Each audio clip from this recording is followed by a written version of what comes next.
Vamos, então, passar a palavra agora ao William Nozaki, que é do INEP. Ele também tem aí a oportunidade de discorrer sobre o tema por um tempo de 10 minutos e utilizando aqui sempre a mesma metodologia de avisar, faltando aí 2 minutos para a conclusão. Então, com a palavra, William Nozaki. Obrigado, Quintino. Bom dia a todos e todas que nos acompanham. Eu queria saudar, em primeiro lugar, a iniciativa de realização desse debate, o lançamento da cartilha sobre a transição justa, que vem num momento mais do que oportuno, exatamente porque ela nos permite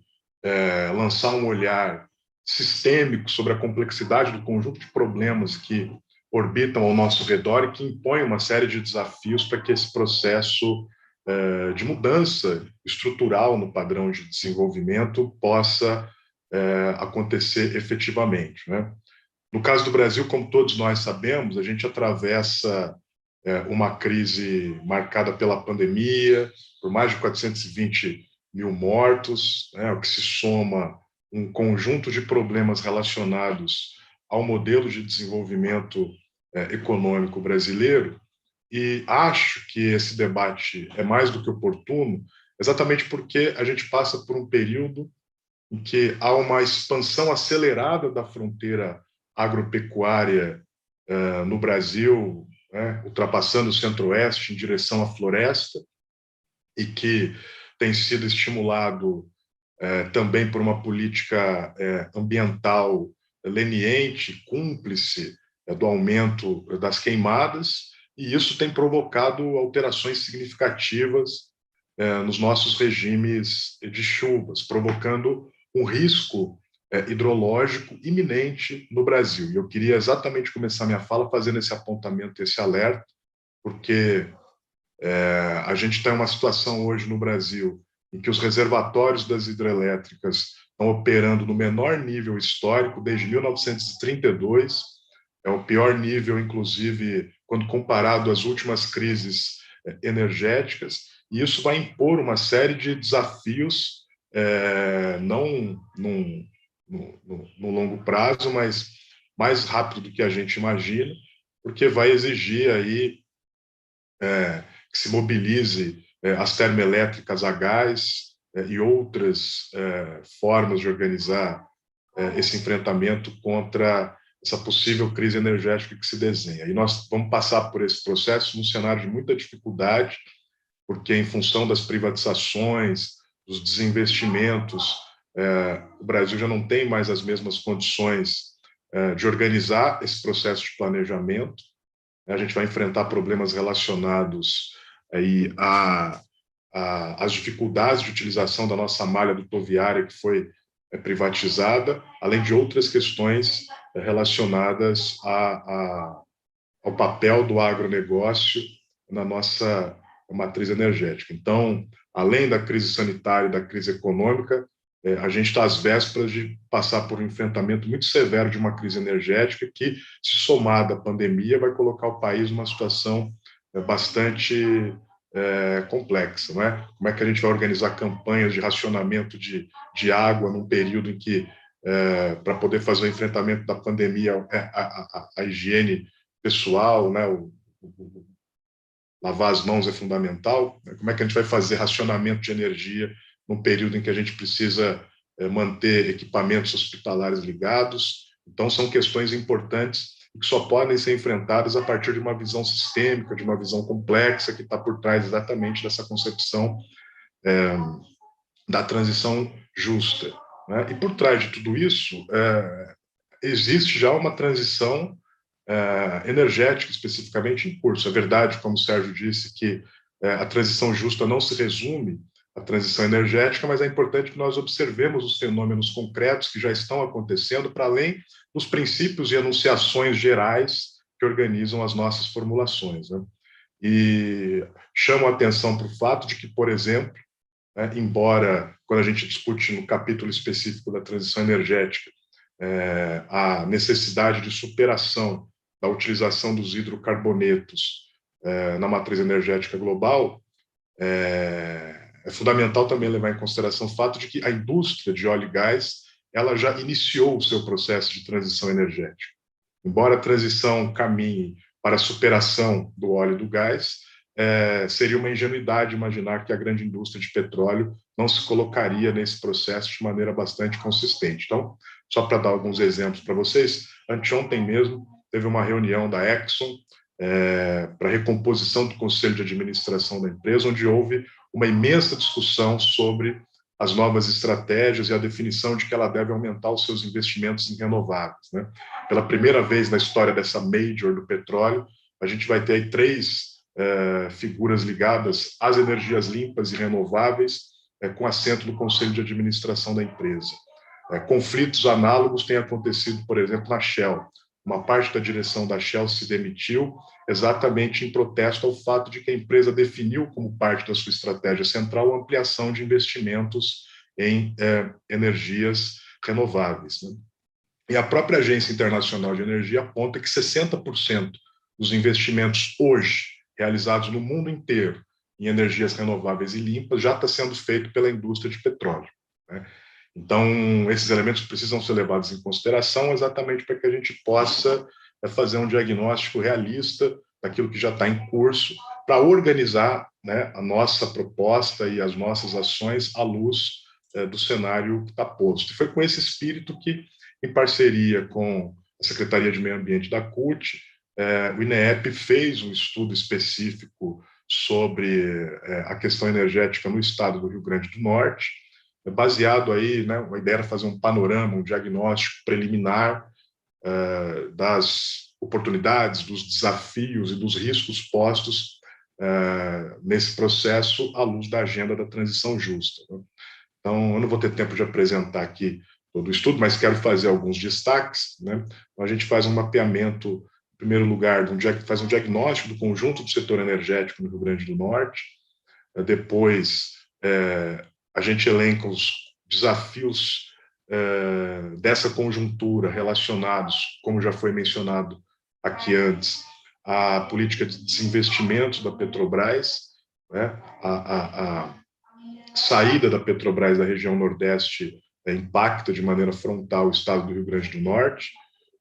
Um terceiro eixo foi das oportunidades abertas pelos segmentos de renováveis, com especial ênfase na eólica e na solar, com apontamentos aqui que também já foram muito bem colocados pelo Darlan. E aí a gente trabalha com alguns impactos diretos e indiretos sobre os trabalhadores, para começar a pensar perspectivas futuras e como organizar, né, ou como articular os atores locais para a gente lidar com esse cenário, né? Esse conjunto de eixos, ao fim e ao cabo, deságua numa pergunta fundamental, né? E quais são as bases econômicas e sociais para uma transição justa no estado do Rio Grande do Norte, e a partir desses elementos, então, que a gente desenvolveu essa pesquisa. Bom, a gente chama a atenção para o fato de que o setor energético ele vem vivenciando a ocorrência de dois fenômenos que impactam profundamente a estrutura do mercado de trabalho em escala global. Um deles é a digitalização, a Revolução Industrial 4.0, com as suas tecnologias disruptivas, que também Darlan já apontou. O outro é a própria transição energética, que tem no seu centro, como eu acabei de dizer, um avanço de algumas empresas que já estão se organizando, já se organizaram, já estão compondo pacotes de investimento para dar esse salto. Além disso, a gente chama atenção para o fato de que a transição energética não é um processo trivial, ela não é um processo linear, ela envolve particularidades, complexidades de cada país, né, considerando recursos disponíveis, condições sociais, políticas, né? Ela envolve e exige a articulação dos diversos atores nesse processo, né? No caso específico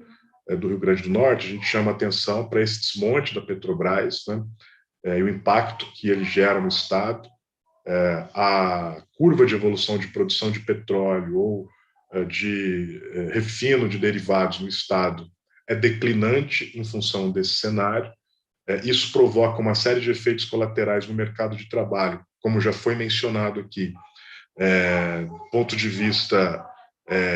do emprego, do salário, da qualificação, da segurança, da saúde do trabalhador,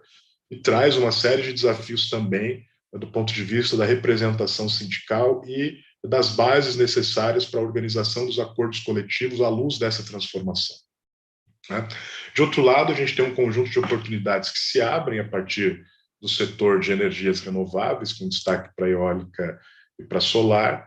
mas que não acontece ainda numa velocidade, numa escala que seja suficiente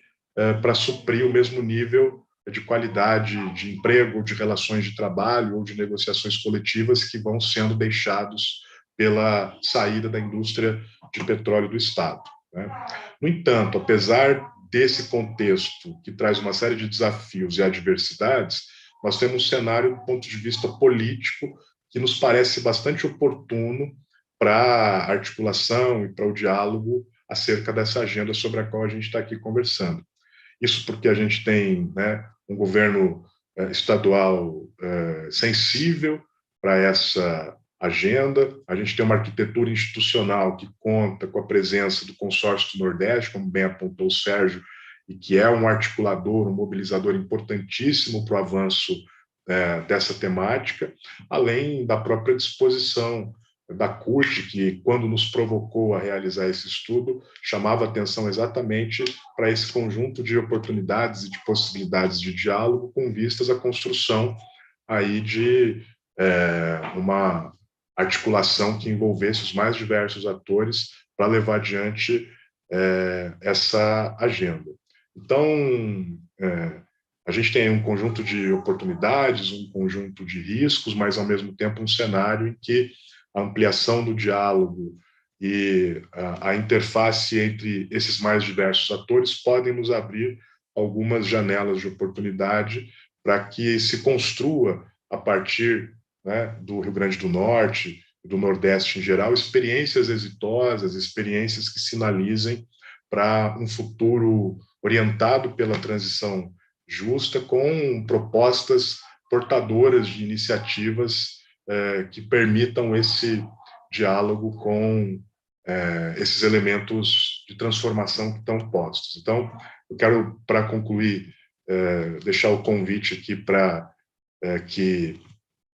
as pessoas se apropriem da pesquisa que nós fizemos. Acho que a Secretaria da CUT vai, a partir desse processo, dar início a um conjunto de diálogos e debates, e eu queria mais uma vez agradecer a oportunidade de a gente poder participar com vocês dessa discussão que, como eu disse, é mais do que oportuna nessa quadra histórica que a gente atravessa.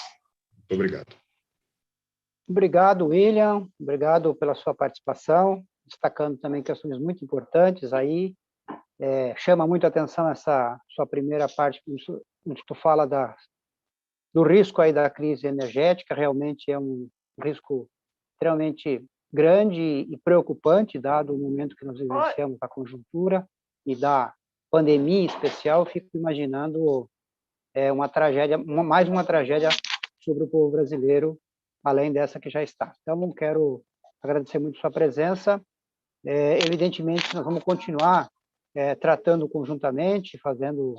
atividades conjuntas e aperfeiçoando, desenvolvendo cada vez mais a nossa intervenção nessa perspectiva de fazer uma transição justa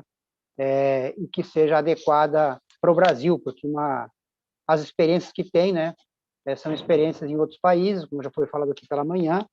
mas para o Brasil certamente terá que adequar a sua realidade e a sua especificidade,